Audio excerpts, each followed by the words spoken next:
Hi guys, so here's your program video. We have got 3 weeks left now till test week. So this week, next week, and then test week. So we're getting quite high on the RPE and quite technical on these movements. If you're still struggling with, for example, the Monday cage deadlift, because you either haven't done it for long, or you're struggling with some of the positions because you've got tight hips or tight lower back, it's fine to regress and scale. We'd even advise that. It's more about longevity. Is going to be another time to test down the line. So if you need to just keep those low percentages and higher reps just to perfect that technique, then that's a good point to be at.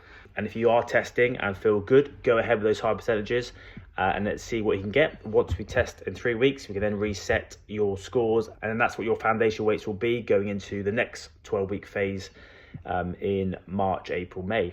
On the Tuesday of the kettlebell squats, guys, it's either to a box or bench. The main thing is you're not bouncing off that bench, you're sitting down and then coming to complete stop and then driving back off.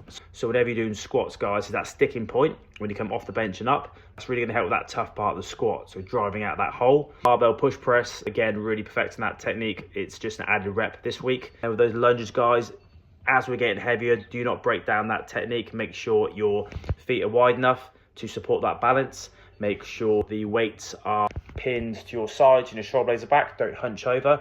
And if you breathe this correctly, they should look spot on. If there's any deviation from the technique, it'll break down the movement. So make sure you're keeping to those really good shapes.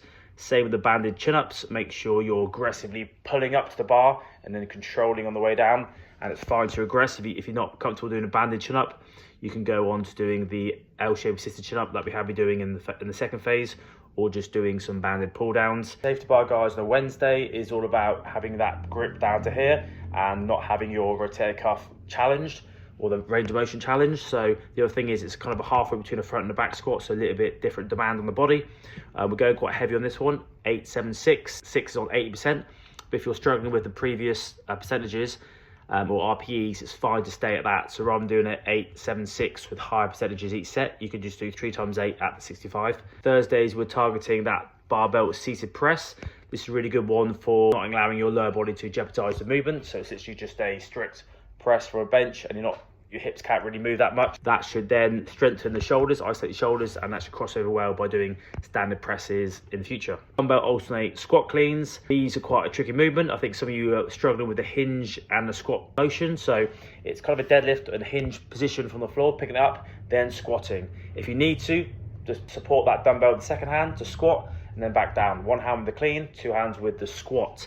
But that's a really good functional exercise for leading onto your deadlift, squats, other exercises like that. So keep it up. On a Friday, guys, we've got barbell raised deadlifts. As I said on Monday, we raise the bar from the floor to lower the range of motion and also to take some of the movement restrictions off. So if you've got a bad back and you struggle from going all the way to the floor, bringing it like 4 or 5 inches from that floor is going to take some of the strain off that lower back.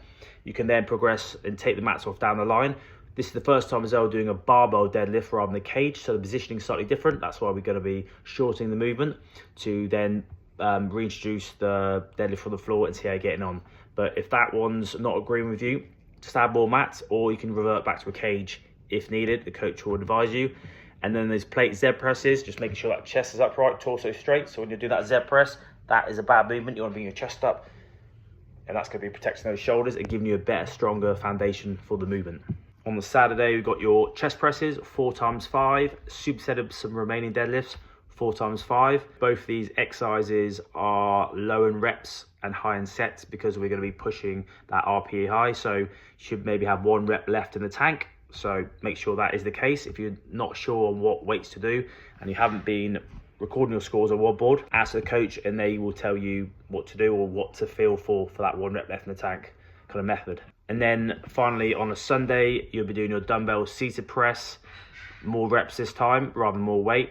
And then we do our max farmer carries of 15 meters, really challenging that carry position. So torso has to be upright, all your posture has to be upright for order you to maximize that movement. And then one of the exercises which we'll talk about is the partner assisted vertical pull downs. This is one where we wrap the rope around the rack, one holds it and the other one pulls down. So it's kind of mimicking a pull up, but it's just building a bit of foundation strength for the biceps, forearms, and obviously that back because you're pulling the motion, and that's a really fun exercise. So make sure you're getting enough resistance from your partner to build some fatigue. Any questions, guys, DM me, but as I always say, the program is on Wardboard if you want to have a little look and look ahead for test week. But apart from that, we're all focusing on technique, safety, making sure you're resting adequately between sets. Don't rush that rest. There's also a timer on.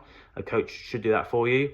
And then making sure you're staying behind at the end to stretch off. Don't rush off. And if you're feeling a little bit tight in between days or after a session, add in some extra movements, some extra mobility.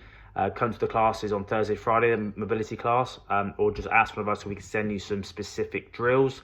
Let's stay fit and let's make sure that we are ready for test week in 3 weeks. Good luck, guys.